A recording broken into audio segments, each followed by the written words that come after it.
Hello सर्वांना, आज आहे संडे. हा दिवस तर संपतो पण आपली कामे काही संपत नाही. कपडी, भांडी, झाडू, पोछा, साफसफाई, बाथरूम धुवा, हे करा ते करा. सायंकाळी आपण इतके एक्झॉस्ट होऊन जातो की आपल्याला तर असं वाटते काही भेटलं खायला तरी चालेल. म्हणून मला पण असंच वाटत आहे. म्हणून मी काहीतरी इझी रेसिपी ट्राय केली आहे, ती आहे अंडा घोटाळा. तर ह्या रेसिपीला आपल्याला लागेल अंडा. ऑफकोर्स अंडा घोटाळा आहे तो अंडा तो लागेगा ही. अंड्यांना बॉईल करून घ्या आणि ते बॉईल होत असले की आपले खूप सारे कांदे घ्या, जेवढे तुम्हाला कांदे लागतील तेवढे. त्याला चॉप करून टाका बारीक बारीक एकदम. चॉपरनी रप रप रप करू चॉपरनी बारीक बारीक हे करा. त्यांना मग फ्राय करा. ह्यात थोडंसं मीठ टाका, म्हणजे ते जे कांदे आहेत ते लवकर नरम होतील. आणि मग त्यानंतर आपले हे जे अंडे आहे त्यांना त्याचं कवर काढून टाका.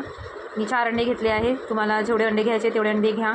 आणि तुमच्या मग मसाल्याचा जो डबा आहे त्यात जेवढे मसाले आहे तेवढे मसाले टाका. गरम मसाला टाकायचा आहे तर गरम मसाला टाका. चिकन मसाला टाकायचा आहे तर चिकन मसाला. हा घरकुलचा एक मसाला आहे, खूप छान टेस्ट येतो ह्या मसाल्याची.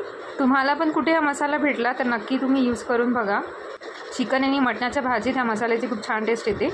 मसाला शिजते तोपर्यंत जर तुम्ही चॅनलवर नवीन आले असाल तर प्लीज सबस्क्राईब करा, लाईक करा. And thank you so much for सबस्क्रायबिंग my channel. यानंतर जी आपली बॉईल अंडी आहे त्याला असं किसून टाका. तेव्हाच आपला अंडा घोटाळा जो आहे तो रेडी होईल. मी असं खिस करून किसलं आहे यांना. 4 अंड्यांना मी किसलं आहे.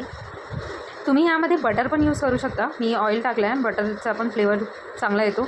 आणि मग याला चांगलंच फिरवत राहा, मस्त फिरवत राहा याला. म्हणजे ते कांद्याला जे आहे ते चांगलं पाणी सुटेल. आणि पाणी टाकायचं असल्यास तर पाणी पण टाका जर ग्रेव्ही जास्त पाहिजे असेल तर. आणि मग तुम्ही ह्याच्यात 1 अंडा असंच फोडू शकता किंवा 2 अंडे पण फोडू शकता किंवा हाफ फ्राय ऑमलेट जे आहे ते पण कोणी यात टाकतात.